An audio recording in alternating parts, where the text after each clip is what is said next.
லக்ஷ்மி நண்பு வணக்கங்கள். இப்போ நம்ம பார்க்க போகிறது வார ராசி பண்ணி 20 26 தேதி வரை எப்படி இருக்க போகுது. ஸோ கன்னி ராசி வந்து பார்த்திங்கன்னா ரொம்ப தொழில் சார்ந்த விஷயங்களை பெரிய பெரிய கனவுகள் பெரிய பெரிய எல்லைகளுக்காக வந்து போராடுபவர்கள், நல்ல ஒரு பெரிய தொழிலதிபராக விரும்புபவர்கள், நுண்ணியமான விஷயங்கள் அதாவது வந்து சாஃப்ட்வேர் சம்மந்தமான விஷயங்களை வேலை பார்ப்பவர்கள்லாம் வந்து கன்னி ராசியில் இருக்கவங்க நிறைய பேர் இருப்பாங்க. ஸோ நிறைய நுண்ணிய அறிவு நல்ல ஒரு ஆற்றல் இருக்கவங்க. என்னென்னா கொஞ்சம் டியூவல் மைண்ட் இருக்குங்க. அடிக்கடி வந்து கொஞ்சம் மைண்ட் வந்து டைவர்ட் ஆகும். ஸோ அதுதான் ஒன்றும் பெரிய ப்ராப்ளம் உங்களுக்கு. மற்றபடி வந்து எல்லாமே சிறப்புங்க. ஏன்னா வந்து இவங்க வந்து அந்த அதீதமான புத்திசாலிகளுக்கெல்லாம் வந்து பார்த்திங்கன்னா அடிக்கடி சந்தேகங்கள் வரும். நம்ம இது கரெக்டாக தான் பண்ணுறோமான்னு. ஸோ அந்த சந்தேகங்கள் இவங்களுக்கு அடிக்கடி வரும். நல்ல விஷயங்கள் தான் பண்ணுவாங்க, எல்லாமே நல்லா பண்ணுவாங்க. திடீர்னு வந்து ஒரு சந்தேகம் வரும், இதோட இது சரியாக வருமோ அப்படிங்கிற மாதிரி. இது வந்து தொழிலோ வேலையில் இருந்தாலும் பரவாயில்ல, பட் சில நேரத்தில் ஃபேமிலியிலே வரும் இவங்களுக்கு. ஸோ அதுதான் பிரச்சனை. கொஞ்சம் பார்த்து நடந்துக்கணும், வேறு ஒன்றும் கிடையாதுங்க. மற்றபடி எல்லாமே சிறப்புங்க. ஸோ உங்களுக்கு ராசி அதிபதி வந்து 10ல் இருக்கனால பெரிய முயற்சிகள் பெரிய முன்னேற்றங்கள் தொழில் சார்ந்த விஷயங்கள் வந்து பெரிய ஒரு எல்லையை நோக்கி போவீங்க. ஸோ அதெல்லாம் சிறப்பான விஷயங்கள். மற்றபடி குடும்பம் சார்ந்த விஷயங்கள் 2ல் வந்து 2ஆம் அதிபதி உங்களுக்கு வந்து பார்த்திங்கன்னா 9ல் இருப்பதுனால் நல்ல முன்னேற்றங்கள் நல்ல விஷயங்கள் நல்ல மாற்றங்கள்லாம் இருக்கும். ஸோ நீங்கள் வந்து பெரிய பெரிய முயற்சிகள் எடுக்கணும். பெரிய பெரிய முயற்சிகள் எடுக்கும்போது நல்ல சிறப்பான அப்புறம் நல்ல விஷயங்கள்லாம் நடக்கிறதுக்கான வாய்ப்புகள் நிறையவே இருக்குது. மற்றபடி வந்து பார்த்திங்கன்னா 3ஆம் அதிபதி. ஸோ 3ஆம் அதிபதினு பார்த்திங்கன்னா உங்களுக்கு செவ்வாய். ஸோ 3ஆம் அதிபதி 7 இருக்கும்போது கொஞ்சம் வாக்குவாதங்கள் இந்த மாதிரி விஷயங்கள்லாம் வர்றதுக்கான வாய்ப்புகள் இருக்குது. எங்கேயும் வாக்குறுதி கொடுத்து மாட்டிக்காதீங்க. ஏதாச்சும் சொல்கிறதுனா கூட தெளிவாக சொல்கிறது ரொம்ப ரொம்ப நல்லது. கொஞ்சம் கிறிஸ்பாக சொல்லிடுங்க. ஏன்னா வந்து அந்த மாதிரி கிறிஸ்பாக சொல்கிறதுனால வந்து நல்ல விஷயங்கள் நல்ல மாற்றங்கள் இருக்கும். ஏன்னா நம்ம ஏதோ சொல்லிவிட்டு மற்றவங்க வேறு ஏதாவது தப்பாக எடுத்துகிட்டு உங்களை வந்து கொஞ்சம் தவறுதலாக நினைப்பதற்கான வாய்ப்புகள் இருக்கனால கொஞ்சம் உஷாராக இருக்கிறது ரொம்ப ரொம்ப நல்லது. மற்றபடி வந்து 3ஆம் அதிபதி 7 இருக்கும்போது பார்த்திங்கன்னா உங்களுக்கு கணவன் மனைவி நடுவில் வந்து சின்ன சின்ன விஷயங்கள் வந்து கொஞ்சம் இந்த மிஸ் அண்டர்ஸ்டாண்டிங் வரதுக்கான வாய்ப்புகள் இருக்குது. கொஞ்சம் வந்து ஜாக்கிரதையாக இருக்கிறது ரொம்ப ரொம்ப நல்லதுங்க. மற்றபடி வந்து வீடு சம்மந்தமான விஷயங்கள். ஸோ வீடு சம்மந்தமான விஷயங்கள் வந்து குரு கேது இருக்கனால வந்து பெரிய வீடுகள் எல்லாம் வாங்குறவங்க லோன்ஸ் வாங்குறவங்களாம் கொஞ்சம் ஸ்ட்ரகிள் இருந்தாலும் இனிமேல் கொஞ்சம் கொஞ்சமாக அது வந்து மாற ஆரம்பிக்குங்க. ஸோ கொஞ்சம் தொழில் சார்ந்த விஷயங்கள் எல்லாம் வந்து ஒரு வருமானம் வர ஆரம்பிக்கிறதுனால அடுத்தடுத்த விஷயங்கள் வந்து முன்னேற்றம் வருவதற்கான வாய்ப்புகள் இருக்குது. கொஞ்சம் நல்ல விஷயங்கள் தான். ஸோ நல்ல விஷயங்கள் நல்ல மாற்றங்கள்லாம் இருக்குது. கொஞ்சம் வந்து போராட வேண்டியதாக இருக்கும். அந்த போராட்டம்லாம் இன்னும் கொஞ்சம் கொஞ்சமாக அந்த லெவல் கம்மியாக சுமூகமான சூழ்நிலையில் இன்னும் கொஞ்சம் நாளில் வந்துடுங்க. ஸோ பயப்பட வேண்டாம். மற்றபடி குரு கேது இருக்கும்போது என்ன பிரச்சனை வரும்னா கொஞ்சம் எல்லாருக்கும் இருக்கிறது தாங்க. ஏன்னா வந்து அம்மாவுக்கு உங்களுக்கு வந்து பார்த்தீங்கன்னா அம்மா கொஞ்சம் கராராக பேசுவாங்க, கடுக்குன்னு பேசுவாங்க. இப்படி தான் இருக்கணும் டேர்ம்ஸ் அண்ட் கண்டிஷன்ஸ் போடுவாங்க. அதுதான் பிரச்சனைகளோ, மற்றபடி வேறு ஒன்றும் இல்லை. மற்றபடி குழந்தைகள் சார்ந்த விஷயம் 5ஆம் அதிபதி சனி வந்து வக்கரமாக இருக்கார். ஸோ அது வந்து சூரியன் பார்வை இருக்கிறனால கொஞ்சம் உஷாராக இருக்கிறது ரொம்ப ரொம்ப நல்லதுங்க. ஏன்னா வந்து சனி சூரியன் பார்வை வந்து உங்களுக்கு வந்து கொஞ்சம் டென்ஷன்ஸை கொடுக்கும். ஏன்னா வந்து உங்களுக்கு 11ஆம் இடத்துலேருந்து பார்த்திங்கன்னா சூரியன் வந்து சனியை பார்க்குறார். ஸோ 5 11 போது கொஞ்சம் குதூகலம் சந்தோஷம் சார்ந்த விஷயங்களை வந்து கொஞ்சம் ஏடாவிடமாக மாட்டிக்கிறதுக்கான ஒரு விஷயங்களாக இருக்கிறனால கொஞ்சம் ஜாக்கிரதையாக இருக்கணுங்க. இந்த மாது சூது இந்த மாதிரி விஷயங்கள்லாம் வந்து கொஞ்சம் ஜாக்கிரதையாக இருக்கணும். ஏன்னா ஏதோ குரூப்பாக போய்ட்டு நான் அது பண்ணேன் இது பண்ணேன்னு சொல்லிட்டு அதுக்கப்புறம் இடவிட மாட்டிக்கிட்டு தகுதி குறைவான விஷயங்களை ஈடுபட்டு அசிங்கப்படுறத வேண்டான்றதுக்கு தான் சொல்லிடுறோம்.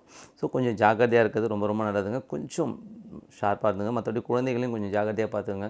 குழந்தைகள் வந்து கொஞ்சம் வெளியில் விளையாடும் போதெல்லாம் வந்து கொஞ்சம் ஜாக்கிரதையாக பார்த்துக்கிறது ரொம்ப ரொம்ப நல்லதுங்க. மற்றபடி வந்து வேலை செய்பவர்கள் ஸோ தொழிலாளர்கள் பார்த்திங்கன்னா 6ஆம் அதிபதி 5ல் இருக்கும்போது வக்கரமாக இருக்குன்னா ஒன்றும் பெரிய ப்ராப்ளம் இல்லை. பட் இருந்தாலும் வந்து ஒரு டென்ஷன் ட்ரெஸ் இருக்கும். கொஞ்சம் எமோஷன்ஸாக தான் இருக்குங்க. ஏன்னா அந்த வேலை செய்கிற இடத்துல வந்து கொஞ்சம் ப்ரெஷர்ஸ் ஜாஸ்தி இருக்கும். ஸோ அதெல்லாம் வந்து நம்ம தவிர்க்க முடியாது. சின்ன சின்ன விஷயங்கள் அந்த ப்ரெஷர்ஸ்லாம் வந்து நம்ம வந்து தாண்டி தாங்க வரணும். வேறு வழி இல்லை. அதை வந்து நம்ம கொஞ்சம் கொஞ்சமாக வந்து மாற்றிட்டு வரணும். கொஞ்சம் அந்த ப்ரெஷர்ஸ்லாம் வந்து கம்மியாகும். ஸோ இன்னும் கொஞ்சம் கூடிய விரைவில் வந்து நல்ல மாற்றங்கள் இருக்கும். அது வரை வந்து கொஞ்சம் ப்ரெஷர்ஸோடு தான் வேலை செய்கிற மாதிரி இருக்கும்.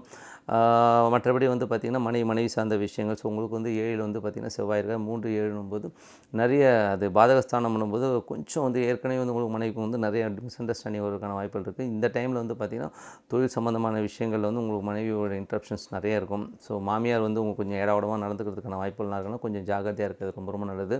இந்த மாதிரி சூழல்களில் இருக்கவங்க அதுவும் குறிப்பாக வந்து மிதுன ராசி உபயராசிக்காரர்கள்லாம் வந்து உங்களது குரு வந்து நாளில் இருக்கும்போது அதுவும் அவர் வந்து பாதகாதிபதியாக வரனால வந்து தாய் மனைவி சார்ந்த விஷயங்கள் வந்து கொஞ்சம் கருத்து பிரச்சனைகள்லாம் வர்றதுக்கான வாய்ப்புகள் இருக்கிறனால வந்து நீங்கள் என்ன பண்ணணும்னா மேஜராக வந்து இந்த டைமில் வந்து நீங்கள் வந்து நிறைய குழந்தைகள் இருக்காங்க இல்லையா, அனாதை விடுதி குழந்தைகள் இவங்களுக்கு வந்து ஏதாச்சும் துணிமணிகள் எடுத்து கொடுக்குறது அது மாதிரி பண்ணுறது ரொம்ப ரொம்ப நல்லதுங்க. ஏன்னா வந்து உங்களுக்கு இதுதான் தீர்வு.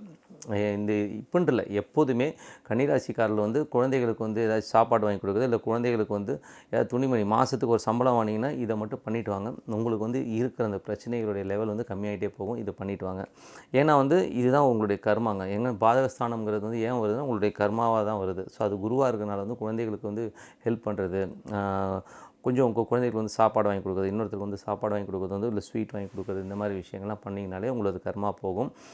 அது மட்டும் இல்லாமல் பார்த்தீங்கன்னா திருமணம் சம்மந்தமான, ஏன்னா 7ஆம் இடம் திருமணம். யாராச்சும் வந்து பெண்களுக்கு வந்து திருமணத்துக்காக கஷ்டப்படுறவங்க ஏதாச்சும் ஒரு பண உதவி செய்கிறது வந்து உங்களுடைய கர்மாவிலேருந்து வெளியில் வர்றதுக்கான வாய்ப்புகள் நிறைய இருக்குங்க. ஸோ இதெல்லாம் வந்து ஜென்ரலாக வந்து நீங்கள் ஃபாலோ பண்ணிட்டு வந்தீங்கன்னா லைஃப்பில் வந்து அடுத்த கட்டத்துக்கு போகிறதுக்கான வாய்ப்பு இருக்கும். இதனால் நீங்கள் வந்து 100 ரூபா செலவு பண்ணிங்கன்னா உங்களுக்கு 1 லட்ச ரூபா வருங்க. ஸோ போதுமா, அவ்வளோ மடங்கு வந்து உங்களுக்கு ரிட்டர்ன்ஸ் வரும். நீங்கள் பண்ணி பாருங்கள், நல்ல சிறப்பான பலன்கள் அற்புதமாக இருக்குங்க. மற்றபடி 8ஆம் அதிபதி 7 இருக்கும்போது கொஞ்சம் கணவன் மனைவி நடுவில் வந்து கொஞ்சம் கருத்து வேறுபாடுகள் நிறைய வருவதற்கான வாய்ப்புகள் இருக்குது. பட் மற்றபடி வந்து கொஞ்சம் பார்ட்னர்ஸ் கிட்டலாம் வந்து கொஞ்சம் ஜாகிரதையாக பேசிக்கணுங்க. மற்றபடி வந்து பார்த்திங்கன்னா 9ஆம் அதிபதி, ஸோ 9இல் வந்து சுக்கிரன் இருக்கிறது ரொம்ப நல்ல சிறப்பான விஷயங்கள் இருக்குங்க. உங்களுக்கு 2ஆம் அதிபதி 9இல் இருக்கனால வந்து அதுவும் ஆட்சியாக இருக்கனால வந்து வெளிநாட்டில் இருக்கும் நல்ல ஒரு முன்னேற்றங்கள், நல்ல விஷயங்கள், நல்ல ஒரு அடுத்தடுத்த லெவலுக்கு முன்னேறுவதற்கான வாய்ப்புலாம் இருக்குது. புது கான்ட்ராக்ட், புது அக்ரிமெண்ட்லாம் கிடைப்பதற்கான வாய்ப்புலாம் ரொம்ப சிறப்பாக இருக்குங்க. ஸோ நல்ல ஒரு முயற்சிகள் இருக்கும். தந்தையுடைய உதவி இருக்கும். அப்பா எனக்கு இல்லைங்க அப்படின்றவங்க அப்பாவுடைய வயது ஒத்தவர் வந்து உங்களுக்கு ஹெல்ப்ஃபுல்லாக இருப்பாங்க. மற்றபடி வந்து தொழில் சார்ந்த விஷயங்களும் பெரிய முயற்சிகள் எடுப்பீங்க. பெரிய பெரிய முன்னேற்றத்துக்கான விஷயங்கள் இருக்கும். பார்ட்னர்ஷிப் இந்த மாதிரி எல்லாமே சேர்த்துப்பீங்க. பட் பார்ட்னர்ஷிப்லாம் சேர்க்கும் போதும் உள்ளுக்குள்ளே தீர்மானம் பண்ணிக்கிங்க. கொஞ்சம் ஒரு 30% வந்து அவனுக்கு எப்படி சாப்பிட்டு போயிடுவாங்கன்றத வந்து மைண்ட் செட் பண்ணிக்கிட்டிங்கன்னா போதும், எல்லாமே சிறப்பாக இருக்கும். லாபங்கள்லாம் ரொம்ப சிறப்பாக இருக்கும். அடுத்தடுத்த லெவலுக்கு வந்து கொஞ்சம் அந்த சூரியன் இருக்கும்போது 12ஆம் அதிபதி 11ல் இருக்கும்போது கொஞ்சம் விரயங்களும் வந்து தவிர்க்க முடியாது. மறைமுக லாபங்கள் இருந்தாலும் கொஞ்சம் வந்து அந்த எமோஷன்ஸ்லாம் இருக்கும். என்ன கொஞ்சம் ஜாக்கிரதையாக இருக்கிறது நல்லது. தொழில் சார்ந்த விஷயங்கள் வந்து கொஞ்சம் இன்வெஸ்ட்மெண்ட் பண்ணும்போது கொஞ்சம் உட்காந்து யோசித்து பண்ணுறது நல்லது. ஏன்னா வந்து அந்த சனியும் சூரியனும் வந்து பார்வை இருக்கனால தான் சொல்கிறோம். அதுவும் அவர் வந்து உங்களுக்கு 12ஆம் அதிபதியாக வரனால வந்து கொஞ்சம் ஜாக்கிரதையாக இருக்கிறது ரொம்ப ரொம்ப நல்லதுங்க. மற்றபடி எல்லாமே நல்லா இருக்குது. நல்ல சிறப்பான விஷயங்கள்லாம் லைஃப்பில் வந்து இந்த ஹேர்டில்ஸ்லாம் இருக்கணுங்க. இருந்தால் தான் வந்து லைஃப் நல்லாயிருக்கும். எப்போதுமே ஸ்மூத்தாக போயிட்டு நான் பாட்டு ஜாலியாக இருப்பேன், படுத்து தூங்கிட்டு இருப்பேன்னா உங்களுக்கு வியாதி வந்துடும், சீக்கிரமாக செத்து போயிடுவீங்க. அதுதான் உண்மை. ஸோ அதனால் அந்த உழைங்கள், அதிகமான உழைப்பை உழைங்க. உங்களோட லைஃப் வந்து கொஞ்சம் வந்து இந்த ஸ்ட்ரகிள்ஸ்லாம் இருந்தால் தான் லைஃப்பும் இன்ட்ரெஸ்ட்டாக இருக்கும். டெய்லி சிரிச்சுக்கிட்டே இருந்தோம்னா அந்த வாழ்க்கையை வந்து ஒரு பைத்தியத்தனமான வாழ்க்கை தான். நீங்கள் யோசிச்சு பாருங்கள், யாரை பார்த்தாலும் சிரிச்சுக்கிட்டே இருங்க, என்ன சொல்லுவாங்க? ஸோ அந்த மாதிரி தான் வாழ்க்கையிலும் சந்தோஷம் இது 2மே கலந்துருக்கும். நம்ம வந்து அதுக்கு ஸ்போர்ட்டிவாக எடுத்துக்கிட்டு அதை ஜெயிக்க பார்க்கணும். இந்த மாதிரி சேலஞ்சஸ் தாங்க வாழ்க்கையை வந்து ஒன்று தேடி ஓடுறதுல தான் வந்து அதில் ஒரு பெப்பே இருக்குது. குறிப்பாக சொல்லப்போனால் தப்பாக எடுத்துக்கூட பெரியவங்க, ஒரு உதாரணத்துக்காக சொல்கிறேன். நீங்களும் வந்து இந்த வயதெல்லாம் தாண்டி தான் வந்திருப்பீங்க. எதுக்கு இந்த உதாரணம் சொல்கிறேன்னா, ஒரு பெண்ணை வந்து காதலிக்கும் போது பார்த்தீங்கன்னா ஒரு பையன் வந்து அந்த பொண்ணை வந்து இம்ப்ரெஸ் பண்ணுறதுக்காக எவ்வளோ ஸ்டெப்ஸ் எடுப்பாங்க. ஒரு காதலிக்கிறன்றது வந்து சொல்கிறதுக்கு முன்னாடி பார்த்தீங்கன்னா அவ்வளோ தூரம் அலைவான். ஸோ அதே வந்து வாழ்க்கையிலே வந்து இதே வந்து நீங்கள் பின்பற்றினா எவ்வளோ பெரிய எல்லையாக இருந்தாலும் நீங்கள் வந்து சாதிக்க முடியும். ஓகேங்களா? ஸோ அதனால் வந்து பெரிய லெவலில் வந்து நீங்கள் அதை தான் நீங்கள் காதலிக்கும் போது, ஏன் இந்த காதலை சொன்னேன்னா, காதலிக்கும் போது தான் பார்க்குற இடம்லாம் அந்த பொண்ணாக தெரியும். உண்மையாக காதலிக்கிறேன், நான் தப்பாக நினச்சிக்காதீங்க. உண்மையாக காதலிக்கிறவனுக்கு பற்றி பார்க்குற இடம்லாம் அதே பொண்ணாக தெரியும். ஆஹா, அவளே நினைப்பா இருக்கும். அதே மாதிரி நீங்கள் தொழில்னால் அந்த தொழிலே தான், இந்த தொழிலை வந்து நான் எப்படியும் கொண்டு வந்து சொல்ல மனதாக நினைங்க. கண்டிப்பாக எல்லோருமே ஒரு பெரிய லெவலில் நீங்கள் அச்சீவ் பண்ண முடியும். வண்டி வாகனம் வாங்கினாலும் ஒரு கனவு காணுங்கள். அதுதான் அப்துல் கலாம் சொன்னார், ஒரு கனவு காணுங்கள் சிறப்பான பலன் கிடைக்கும் அப்படின்னு. ஸோ அதனால் பெரிய பெரிய கனவு காணுங்கள். ஸோ நல்ல சிறப்பான பலன் கிடைக்கும். கொஞ்சம் வந்து ஜாக்கிரதையாக இருக்கிறது நல்லதுங்க. ஏன்னா அந்த சூரியன் சனி பார்வை இருக்கிறனால வந்து லாபங்கள் பெருசாக இருக்கனால நண்பர்கள் விஷயத்தில் வந்து கொஞ்சம் ஜாக்கிரதையாக இருக்கிறது ரொம்ப ரொம்ப நல்லதுங்க. மற்றபடி இந்த 20ஆம் தேதி வந்து அமாவாசை வருது. நம்ம திதி கொடுக்காதவங்க, தாய், அதாவது தாத்தா முப்பாட்டன் இவங்களெல்லாம் வணங்காதவர்கள் வந்து அமாவாசை அன்னைக்கு அவங்கள நினைச்சிக்கிட்டு விளக்கேற்றி நீங்கள் நம்ம சாப்பிட்ற சாப்பாட்டில் ஒரு சாம்பாரோ எது இருக்கோ அது ஒரு அப்பளத்தை வச்சு கூட ஒரு இலையில வச்சு கொஞ்சோண்டு அந்த காக்காக வைங்க. அவங்கள நினச்சிக்கோங்க.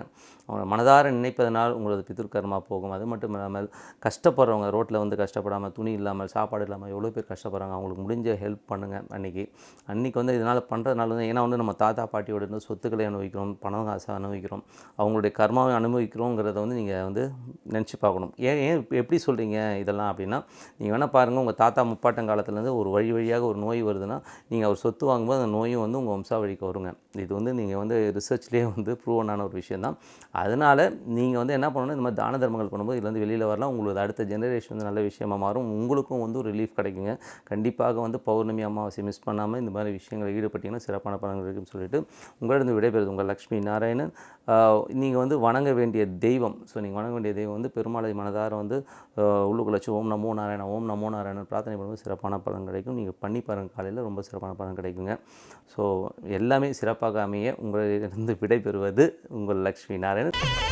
ஸ்ரீ குபேரன் டிவியை பார்த்தமைக்கு நன்றிகள். மேலும் இது போன்ற தகவல்களை தெரிந்து கொள்ள ஸ்ரீ குபேரன் டிவியை சப்ஸ்கிரைப் செய்யுங்கள். மறக்காமல் பெல் ஐக்கானை கிளிக் செய்யுங்கள்.